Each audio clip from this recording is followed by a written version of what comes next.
So I'm formally starting the session, and I'm encouraging you to have a notebook because it's going to be a very important session. What we are going to do, I'm guiding you today on how to write a compelling application for admission into the university, for scholarships and for fellowships specifically. And you may not, there is a big difference. The writing grants or project proposal is very different from what we are doing today.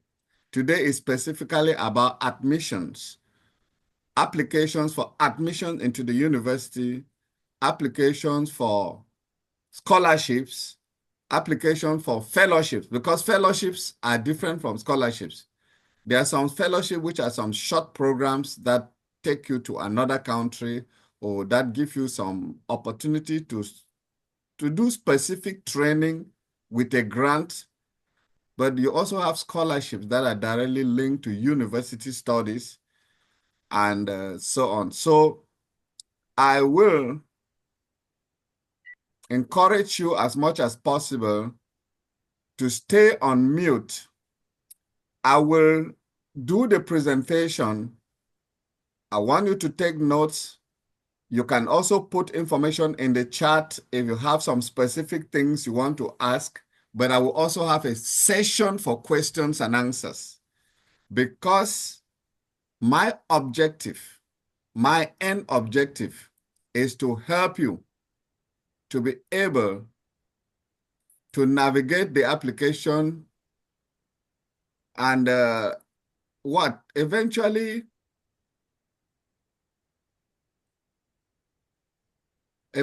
get admission into universities and gain the so many scholarships that exist and so many people don't know about them. So let's go. How to write a winning application for admission, scholarship, and fellowship. I call it winning. You can also say a compelling application. A winning application is that application that will cause the admission panel to give you the opportunity. And I say that a well-crafted application can be the key to securing admission, scholarships or fellowships. In this training today, I will provide insights into creating a compelling personal narrative, a strong statement of purpose, as well as a step-by-step guide from researching opportunities to final submission. I've used some words here. A compelling personal narrative and a strong statement of purpose. Take note of those two words because I will surprise you that is the area in which admission committees, they pay a lot of attention. I've used the word personal narrative. I can also say personal story. Very often, the admission committees, in which I am one, I belong to selection committees for various programs. We want to know your story. Just if there is anything you are going to take away from here today, it's that the panel wants to know your story, your challenges, your difficulties, whatever you've gone through in life. They want to know it because the decision is based on that. We don't know you. We are not seeing you. And this is where I tell people that when you make an error to use artificial intelligence to write your essay, you have already hidden your story. It's like you were born black, then you bleached. So when you bleach, it's not more your color. So we don't more know you again. It looks funny, but that's the truth.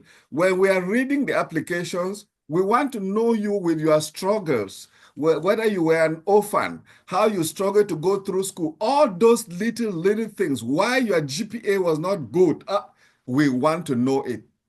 Then your statement of purpose should be very compelling and unique. It talks about you.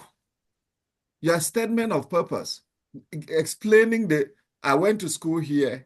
After that, I did some internship. After that, I did some volunteer work. After I work in the community, I used to do fishing with my father. All those things, you'll be surprised, they play a role to the admission committee. That's my opening statement. And I want you to take this serious because that's the discussion we'll be having. Many people miss out on admission because they don't know that this is what they are looking for. It is not how nice your English is. It is not how well polished. No, no, no, that is not it. It is true. The English needs to be good. There needs to be no spelling error. Please mute, mute, mute. Who is this? Abenego. If you don't know how to mute, I'm going to mute you. But I'm asking you to mute, please. Okay, thank you. So now let's start. The very beginning point is researching opportunities. And I'm helping you to do this. It's a very difficult task and demanding, but I help you to do it. That is, you research university and program websites, checking official portals for scholarships and fellowships, scholarship database, platforms like scholarship.com, Fastweb, and DAAD. DAAD is the German scholarship board, where recently I indicated about 2,337 scholarships. That's the DAAD. It is the German scholarship board. It's in German language. I don't speak German. You can also get scholarship through networking and mentorship programs like this one, like what you are doing here. I set up a network and I use my network to be able to bring people together so that I can mentor them, we can discuss, I can share opportunities with you, and I do that regularly. Then you also have government and funding, NGO, non-governmental organization fundings. They also share. Now, how do I get a lot of scholarship opportunities that you don't get? As a coach and mentor, I've subscribed to some of the bodies. So they send those scholarships to me. I pay for. They send that information to me. So I will get information that you may not get. That's it. And that is my role. I actually subscribe, and in some places, some I pay $5 a month, in some is $2.3 a month, some is $50 a year. I gather that information. So the first step of scholarship is researching the opportunities. Now, I'm doing the research of the opportunities for you, but you have your own work. You have your own work after I research the opportunities and give you. Recently, I shared 50 scholarship opportunities. You still have another work. Those 50 scholarships are not all for you. When you go inside, you will now look at what resonates with you. You have those scholarship opportunities, but which one ties with you? Always understanding that scholarship is a very competitive process. So you cannot say, let me just try. You have to get to things that are closer to your possibility of succeeding. Okay, let's move to the next level.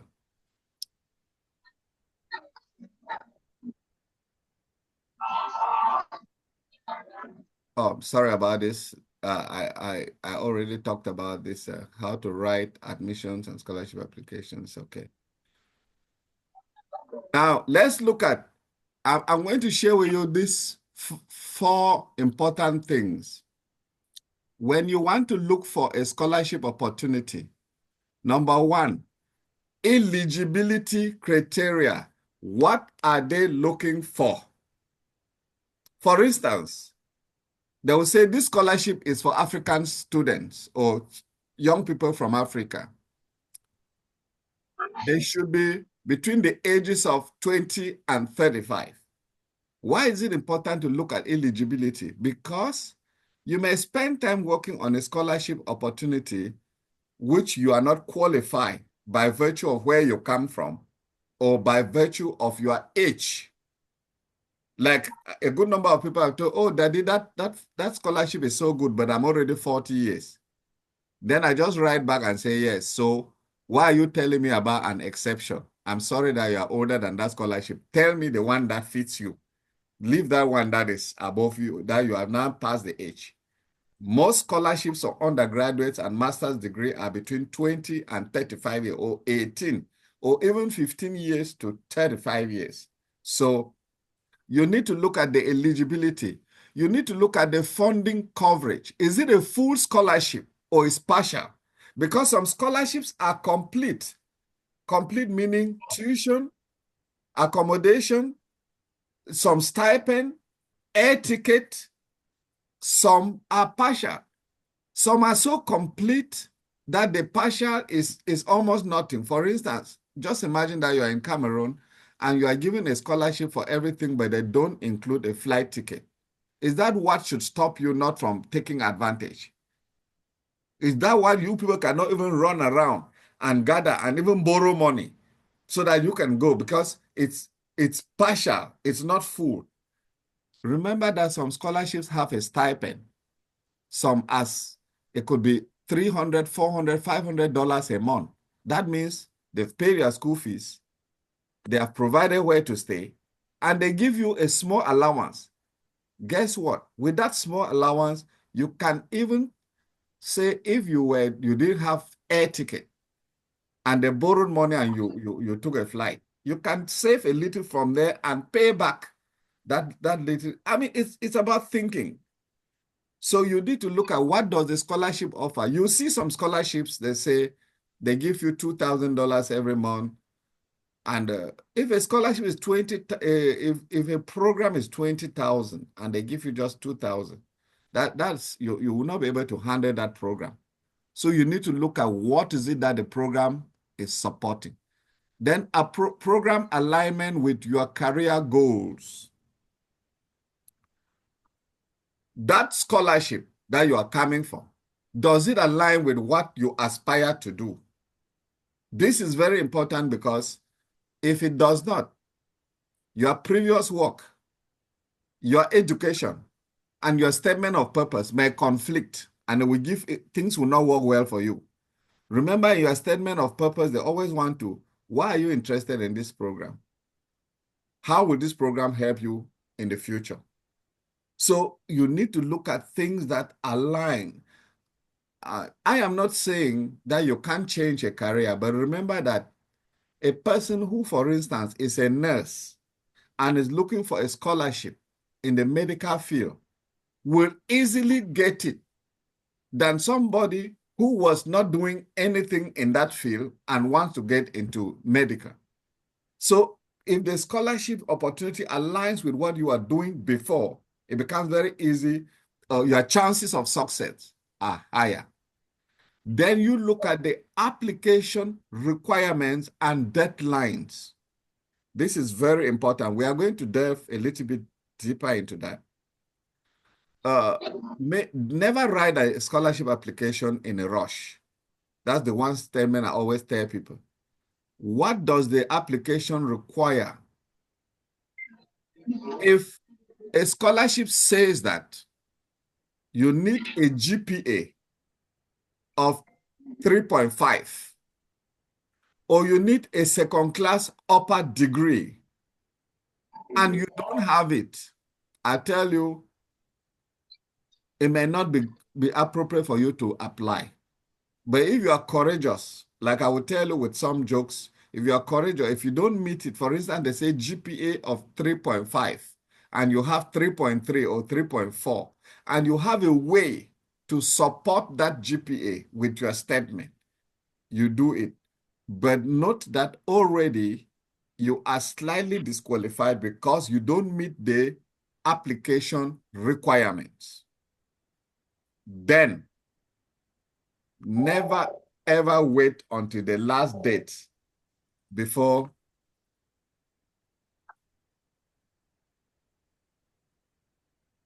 Yes, I'm currently on it's the seminar. Is there anything, please?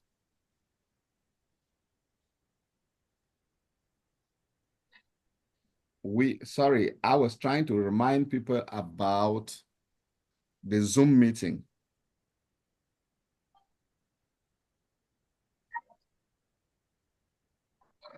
I'm sorry for that distraction. So Never wait until the last day before you do your what you call you are trying to submit an application, because you can have technical issues and you will not be able to submit. So deadlines are very important. And once the deadline has passed, I'm sorry, there's nothing you can do. So don't wait until the last day. Understanding the importance of a strong personal narrative. Now let's talk about this personal narrative. Narrative is also another word for story. A personal narrative, it's a story. If there is anything I want to tell you, my dear webinar members, the decision about giving you a scholarship or not is around 60 to 70% taken around your statement of purpose. All the other requirements are there, but this, and what is it?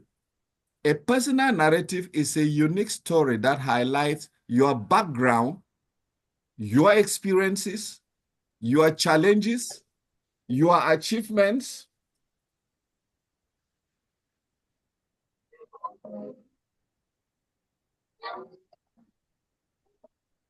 and your aspirations. Now, your background. How did you get here? Brief. How did you get here? Your experiences. What have you gone through in life? School, work, internships, volunteering, community service. What have you done? And I usually tell people, take time, sit down and write down these things with a manual, with a hand. Challenges. Was there a time that things went rough for you?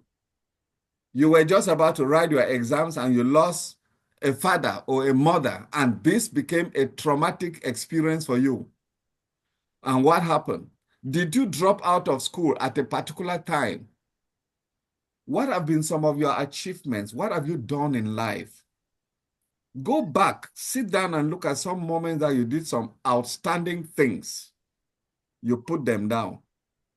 And all these things go into what? Your personal narrative. Your aspirations. What do you do? And I usually ask the question, what will you do if everything was possible? If you knew that you would not fail, what will you try? Aspirations. It's your opportunity to present yourself beyond grades and test scores. Did you hear that? This is the opportunity not to talk again about the grades, your certificate scores, because they are there. They know that. Say some other thing different about you. Your certificates from universities are there. Now, who are you out of those certificates? And here, I was explaining to you something.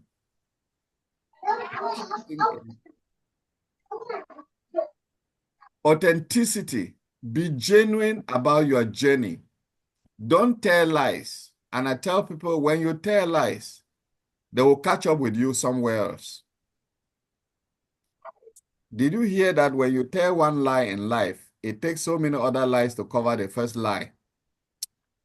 So be genuine, authenticity, challenges and overcoming obstacles, show resilience and growth. Let me say something. Don't spend time narrating how life was very difficult. Say that life was difficult. Say that you were being driven from school for fees. Even say that you were admitted in a wonderful school that you could have gone, but you couldn't go because your parents could not pay. But then explain how you overcame those challenges. Ask me why. Your ability of resilience in the past, your ability to overcome obstacles, your ability to surmount problems and move ahead in spite of the problems is proof that you can be a good candidate. Remember that universities are looking for people who will come into their university and study well, contribute to the knowledge that exists, and also leave the university with good records so that they are a good alumni. They can be talking about that university. They can go out and do certain things and people will say, this person left our school. So the whole thing here is not telling people uh, how things were very bad so that they'll be sorry for you. No. What you are doing here is you are trying to show them how resilient you are, how you are able to overcome obstacles. Show passion and commitment. Demonstrate what drives you. I usually say show passion. Don't talk about it. If I tell people that I love working with youths, I love empowering youths that face challenges. It is not a story. If you go back 15 years in my life, you will see that I've been involved in it. So I can show it. I'm not just saying it. So you show that you are interested in what? Biology. You are interested in the welfare of disabled people. You will show it. And the truth is the way life is. There are always people who are thinking about helping, compassion for other kind of people. Okay, now, passion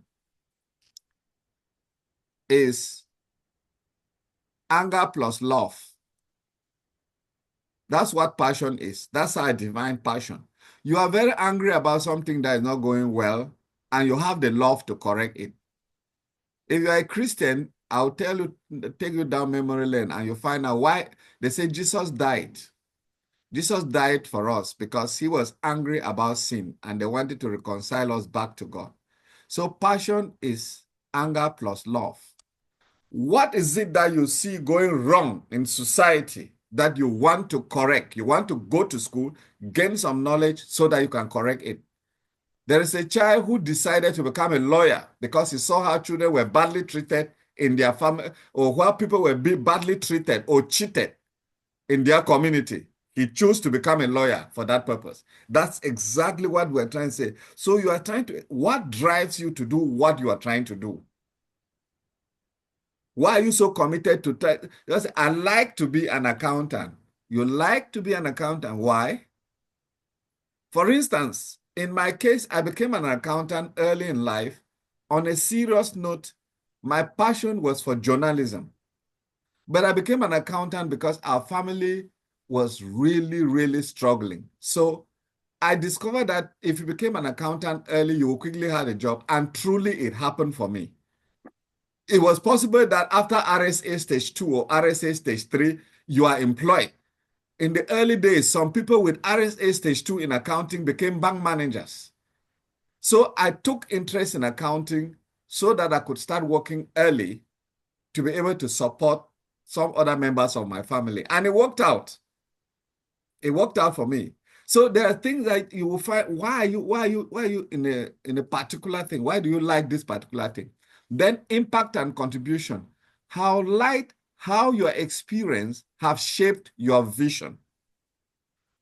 That thing that you say that you love, how has it contributed in your life? How can you explain gradually the way things have evolved in your life over time? As you are in this webinar, I don't expect you to be an expert. What I'm doing here is you understand what I'm saying and you gather the facts. If you gather the facts, I will work with you to put them in the way that very story that you put together and send to me, when I send it back, you'll be wondering whether this is your very story. But what I will do is I use the information that you give to me. And without that information, there's not much that I can do. Because when you were going to tap with your father, I was not there. It is you who will tell me. If you used to go to the farm with your mother and it rains on you, seriously, and those stories are known by you. I don't know them. But when you put them down, and even if you don't write them well, I will help you and do something that we talk about connecting the dots. We connect the dots of life so that your application stands out. And then your connection to the program. Explain why this opportunity aligns with your goals. So after you've told us this story, you have passed all of this. How does it relate? How does it align with the program of your choice? In the past 1 week, I've received a lot of information and questions, some of them really funny from people. Sir, I like this opportunity. What should I do? So this particular training that I'm doing is a response to so many questions that I've asked, that people are asking me, because you need something. I don't know exactly what you need, but you are telling me that I should tell you what you need. And there's no way I can tell you until I know what you really need. So when we are done, I will tell you the next steps, what you should do. But you must do all of these things. And some people probably also are not too comfortable. They may not like it, because when I say certain things, remember that tips for crafting a compelling personal narrative. How do you, what I just told you about that your personal story, how do you tell it? I've said, number one, use a storytelling approach. Make your narrative engaging. It's like you are telling a story. Somebody just said, I asked you, please, can you tell me a little bit about your story? And some people were like, what do you want me to say, sir? I want you to tell me your story. From when you started knowing things, from probably the age of 6, where you can recognize moving around with your parents and so on till today. Tell me the story. And the truth is, many people have never taken the pains to do that. So you can take time and look at your story from the age 6 to 12, from the age 12 to 18, from the age 18 to 24 years, from 24 years to 30 years. You just write the various things that happen in your life in the form of a story. And then it doesn't mean that is that story that will come here. From there, you'll be able to pick out what will relate to this program. Start with a powerful hook. Grab the reader's attention.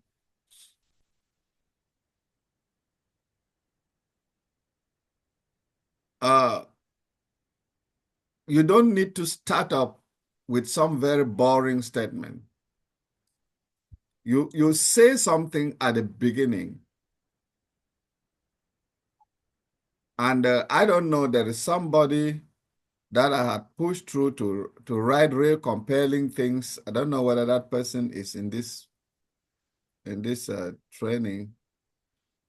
The person is not. I would have loved the person to share the story. And I think that person said, I remember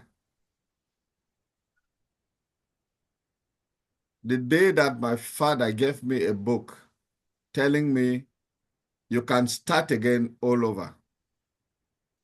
The day my father gave me a book telling me you can start again all over. Then my father gave me a book, you can start again all over. Start what again?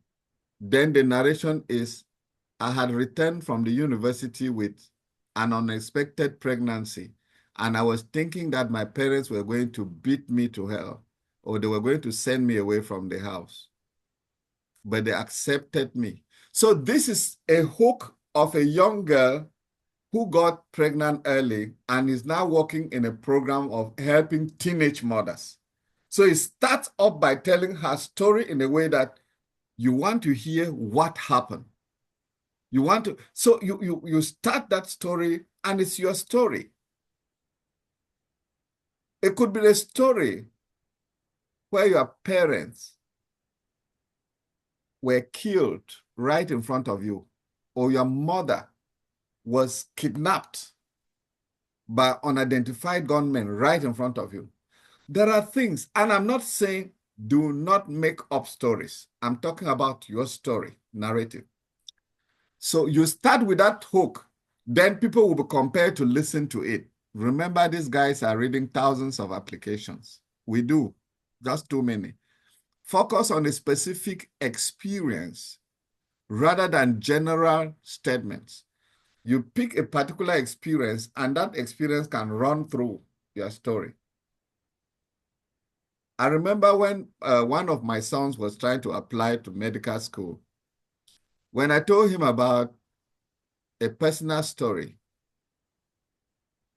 I didn't know he really had one until when he wrote what he wrote, how he tried to use a syringe to remove liquid on his knee by himself. But I did not know about this experience. I said, that's a compelling story. And that his story, which he now used to explain things, helped him to get admission into medical school. So you have some experience that works. So it is not about so many things, but some particular thing that is relevant. From past experience, maintain a coherent flow from past experiences to future aspirations. So you link those things that happened in the past, you connect them through your life and what those things are now pushing you to do in the future. Because of what happened in the past, the experiences that particular experience has brought to your life, this is what is now pushing me to do this. Remember that your story is preparing you to want to cause those guys to give you a scholarship so that you can complete what is your aspiration. Because this happened and this happened, I now need you to support me to achieve this so that I can realize this. That is how it is. And they say, keep it concise and impactful while addressing the selection criteria. You need to keep it, there are limits, and you don't dare go above limits. If a section says 100 words or 100 character, stay there. If possible, write as close to 95, 98, and stay there. Don't also be so dry, because I've seen people when they say 100 words, if you write less than 50 words, you are not serious. Because before they say 100 words, they know what they're expecting. So if you just go and do some few things, you are not serious. That's why they're talking about here. You keep it concise and impactful, but you address the selection criteria. Now let's look at the next stage here, which is crafting a compelling statement of purpose. I told you that I talk about the personal narrative, then I now talk about a statement of purpose. In most graduate scholarships, in most university admission, the statement of purpose is one of the most important documents. And what is it? A statement of purpose outlines your academic and professional background, your career aspirations, and reasons for applying to a particular program. What did you do in the past, academically and professionally? What did you do in the past, academically and professionally? What do you want to do when you are done with this program? And why are you applying to our program? Will it help you? Let me explain something. One of my, I'll call cohort fellows in a program that I did 2 years back in 2022, 2023, 2023.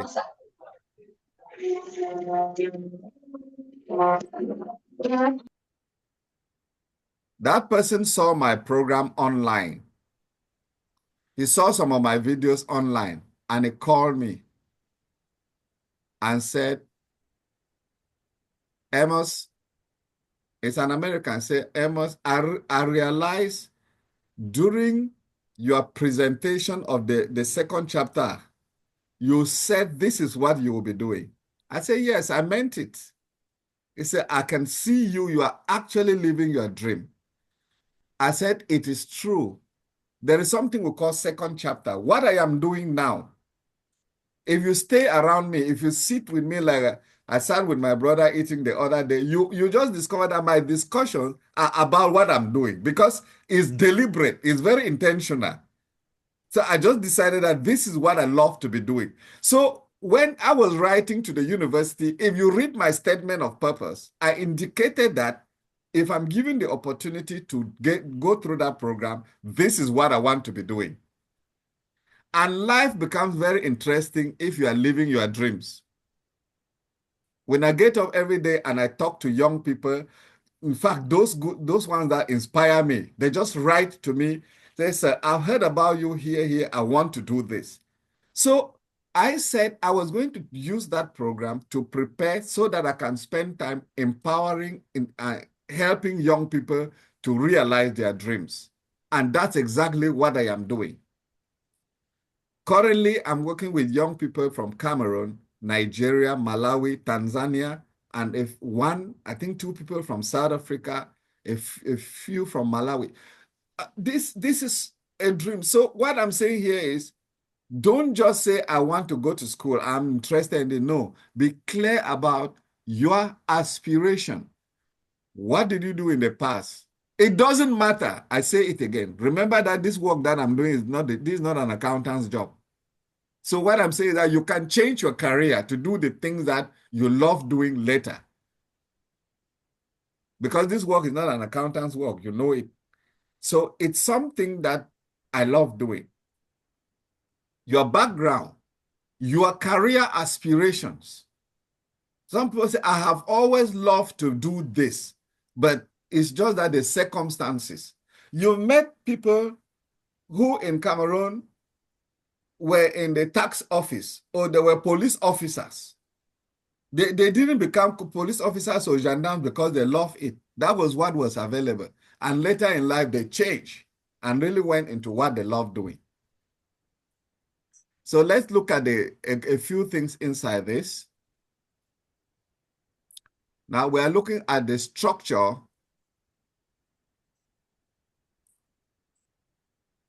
of the statement of purpose. Again, you start with a compelling anecdote or a thought-provoking statement. It could be some story. It could be a quotation.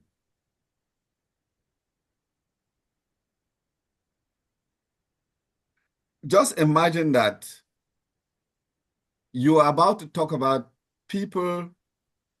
why there is a lot of failure in life and so on. Just imagine starting your presentation that in the whole wide world, only 5% of the population actually achieve success.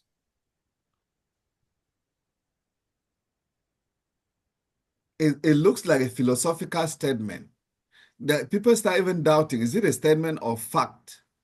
The next thing so what happens to the other 95%? What makes 5% of people succeed? So they are listening. This is a statement, a bold statement you've made. And I am on my way to join the 5%. Only 5% of people actually make it in life, and I'm on my way to join that 5%. Now, the guys, they want to hear more about that, what you are saying. It's a hook, it's an anecdote. So many people fail in life because they have never set a goal about what they really want. That can be an opening statement, a catchy phrase. The whole world needs more compassion than strength, and real leadership comes from lifting people up. That can be an opening statement. Those statements, they have a meaning, but the people now want to hear from you. Why do you say that the world needs compassion? Why are you saying that real leaders lift people up? Why are you saying this? And don't only drop those statements, those catchy phrases, those anecdotes because they are nice. Make sure you follow them up to complement what you are saying. Clearly state your purpose for applying. Why are you applying for this program? Academic and professional background, highlight relevant academic achievements, discuss professional experiences, skills gained, explain how your background has prepared you for this opportunity. And that includes everything: internships, volunteer work, professional work, where you've spent time before, very important. Career goals and aspiration. Outline your short-term and long-term goals. Immediately you leave the program, what will you be doing? What will you want to be doing in the future? Explain how the program aligns with your aspiration. Where in this one is very tricky. Are we there? I Yeah. know we are there. Just show a hand, or maybe you send a good. This one is tricky. You see,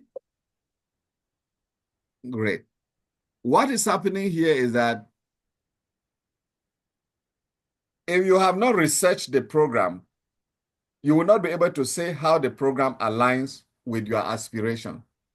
So in writing, you say, I looked at this program, this course on how to discipline children actually resonates with my thinking.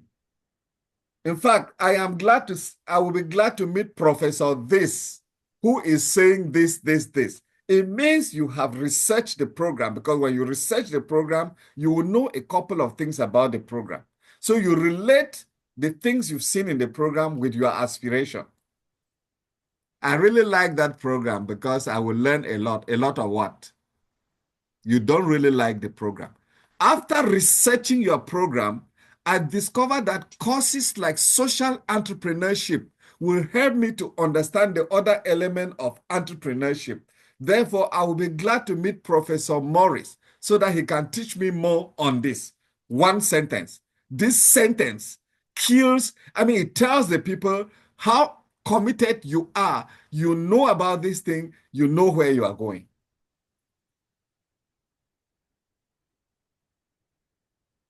I've given you small secrets. These are cheat sheets.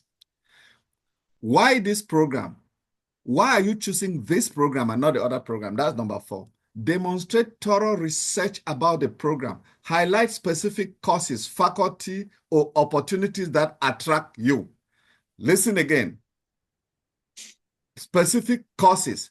Faculty here refers to the lecturer, because in the program they will tell you who is lecturing what. So I saw this course that will be delivered by this professor, and I saw what is involved in that program, and I think it will help me to achieve this. So don't be so generic, making as if somebody is selling Nivaquin in the pharmacy. No, be very clear so that the people know you've done your homework. That's another thing. They want to know that you've done what? Your homework. You've taken time to understand where they are. Number 5, conclusion, call to action. Reiterate your enthusiasm for the opportunity, and with a forward-looking statement. And let me just tell you a little bit about this. What are they talking about? After going through this program, I feel really, really excited. And I will be very grateful if you people give you this opportunity to further enhance my skills. And I can promise that if given the opportunity, I will be one of the outstanding students in this program. I look forward to an opportunity for us to interview, to discuss further how I fit into this program. That's a call to action. You tell the people you know that you will be selected. In fact, in some of the program, I tell the people that I know I will be selected. So I'm looking forward to be there. That's some level of confidence you tell them. So you say you've gone through the program. There is no other program that is as nice as this program. You are looking forward for them to call you to move to the next stage so that you can discuss how you will join them.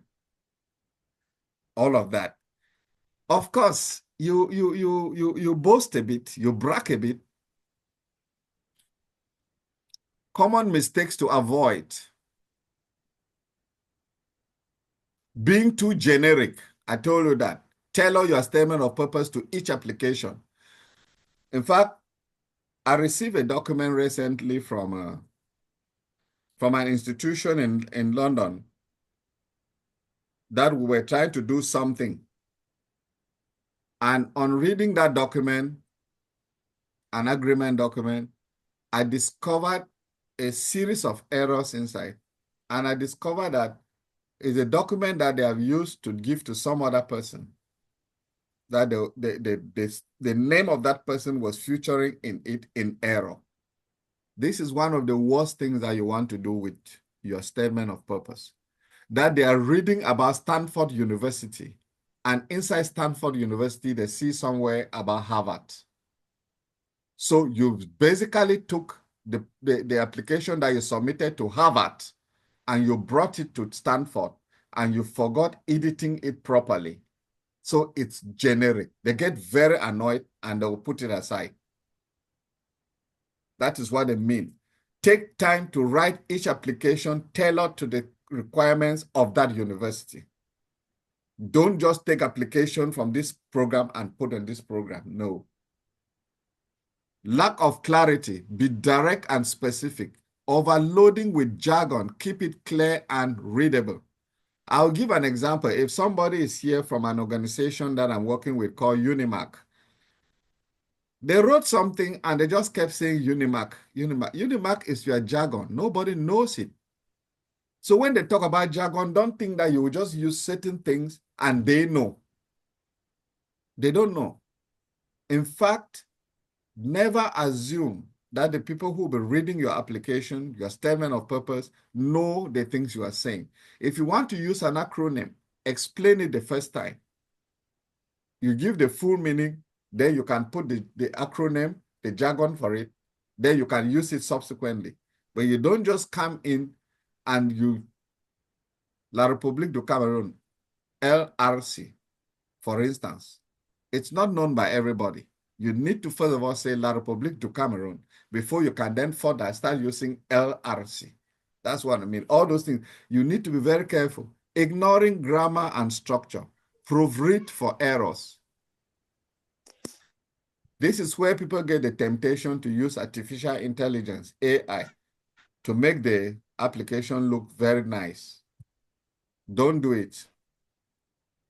Most institutions don't tell you not to use artificial intelligence, ChatGPT, and so on.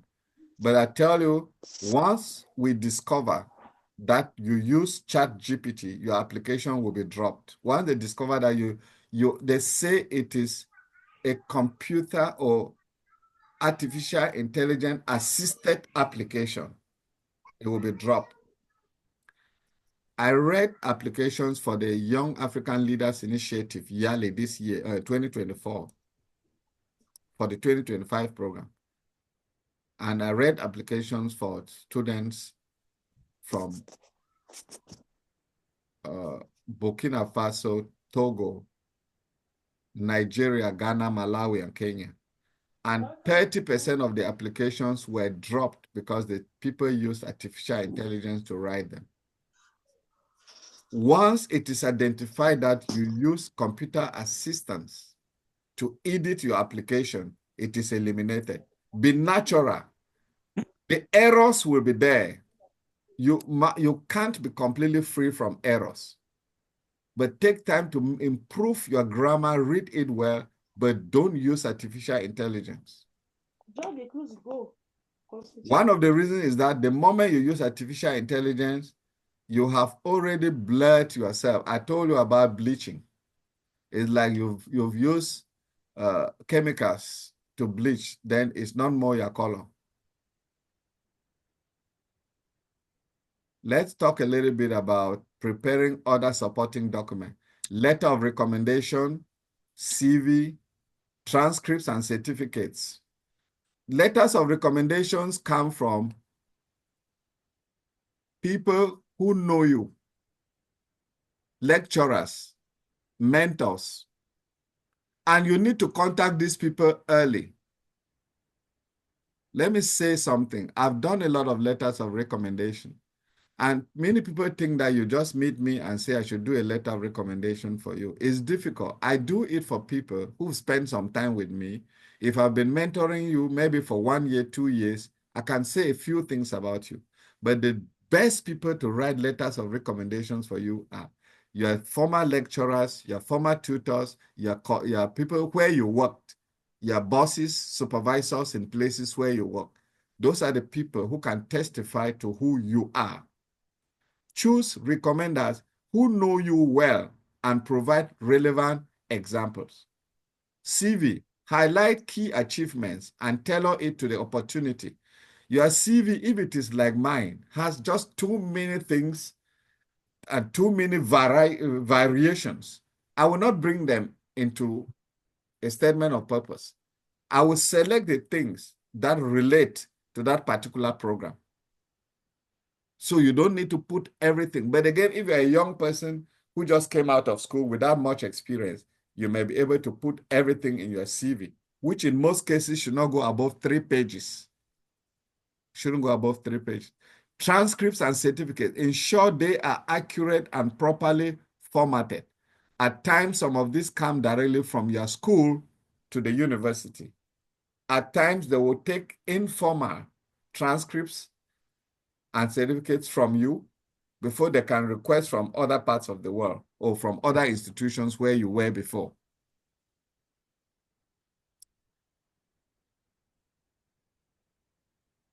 Writing, editing, proofreading application. Create a first draft, focus on content without carrying out perfection. Revise for clarity and impact. Ensure coherence and logical flow. Get feedback. Have mentors, peers, professionals review your application. Read it to eliminate grammar. Let me say something. Create a first draft. If you are very intentional and you want to get admission, you want to get a scholarship, buy an exercise book. If it's not a 20-leaf exercise book, if you like a 40-leaf exercise book, by the time you start thinking, whatever you want to do, be noting it inside that book. Every information that comes, write it down. Don't edit. That's the meaning. Focus on content without worrying about perfection. Content, everything that comes. The days that you used to do crack stones in order to pay for school fees, write it down. Put down everything. Don't bother. It's content you are putting together. Time will come when you start looking, which thing really fits here better? What should I take out? But at this point, gather all the information. Then you revise for clarity and impact. When you start reading it again, you are now looking. Are these things relevant? Are they clear? Do they really go straight into what I'm trying to do? Get feedback. When you are done with your first real writing, edited and so on, give it to mentors, to some friends, to some professionals to review. Let me say something here. When I was applying to graduate school in 2006, 2005, at the time I was in Yaoundé, I gave my application to 2 people to read. These 2 people had nothing to do with my field. I was applying to do a graduate studies in development economics. I gave my application to Professor Tatamenta, may so rest in peace. I didn't even know him because I didn't do higher education in Cameroon. So, but I looked for him. Then I gave it a copy to is now Professor Fai Donatus Tangem. He was just a friend. We have met before. But at the time, he was teaching at the University of Assistant Lecturer. These are people in the literature field. Why are you giving it to people who don't know what you are doing? Whether they can make sense out of it. Because if you give it to people who are doing what you are doing, they may not be able to see your errors. I'm calling the names of these people in good faith. May Dr. Tata Mentas so rest in perfect peace. He was a great professor. So you have these people to look at it. Eliminate grammar and typographical errors. Very important. Now, let me see something.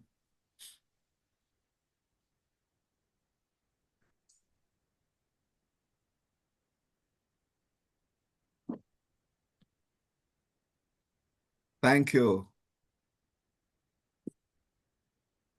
Neighbor Claudia was saying that she has a jotter. Chindi for, yes, yes. Thanks for coming, and thank you for sharing. Now, let me see where we are. Submitting your application. Successful submission. Submitting your application successfully. Double check requirement. Ensure all necessary documents are included. Submit before the deadline. Avoid last-minute technical issues by submitting early. You can actually be waiting for the last day, and on the last day that we know, technology will fail you. So don't wait. Follow formatting guidelines. Keep a copy. Take your jotter again now and take down this because you will not see it here. When you are done with your application, you have read it many times, you keep it. Go back and read the guidelines, the admission requirement, everything as if you are looking at it for the first time. The reason is that having worked on that application, you are now reading these things to make sure that you've met up with all the things that they said. So you go back and you read the requirements as if it is the first time, just to be sure that everything that they said. And then you have a checklist. They said you should have this, your transcript, letters of recommendation, your statement of purpose. All the things that they said, you make sure that they are there. In some cases, you will prepare this application on a Word document, and then you will be copying it and pasting when you open the portal so that you submit, because most applications, at least 95 or 99% will be online these days. You will not submit an application hard copy. So you make sure you submit early to avoid on the last day, and then internet is failing you, lights are failing you, especially if you are in Cameroon. A lot of things don't work and you miss out on an important opportunity. Do it ahead of time. Follow formatting guidelines, adhere to what limits. What do they say? Formatting guidelines, spacing, what limits, what font size should you use, and how are you supposed to submit? As you'll be working with me, I will tell you, in places where they don't specify, I will tell you what is the right thing to do. Because some universities and some programs just think that you know what to do. So if they don't specify, I will tell you what to do. That means, and then when you submit, you keep a copy. Keep a copy of all what you've submitted. Dear friends, I have had this almost a master class. Yeah, almost 90 minutes. No. It's less because we started late. I had intended that this should go for 60 minutes so that we can have room for questions and answers. Writing a winning application requires strategy, clarity, and authenticity. By crafting a compelling personal narrative and a strong statement of purpose, conducting thorough research and following a structured approach from preparation to submission, you can significantly enhance your chances of success. Remember to showcase your unique experiences, align your goals with the program, and present a clear, well-organized application. With dedication and attention to detail, you can create an application that stands out and opens doors to exciting opportunities.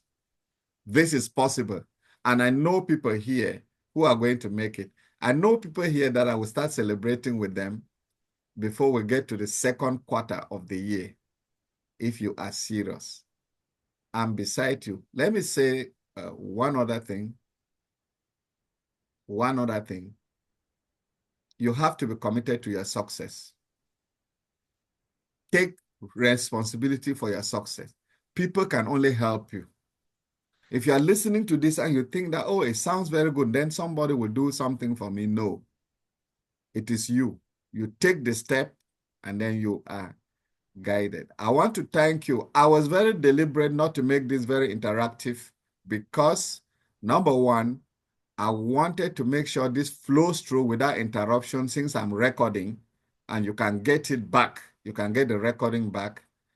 And then I also know when we get to this point of questions and answers, I can then actually open up and we can stretch to any level and also have personal sessions hereafter. Thank you very much. And I now move us to any questions and answers, feedback, personal feedback. Let us talk generally and look at the way forward. Thank you.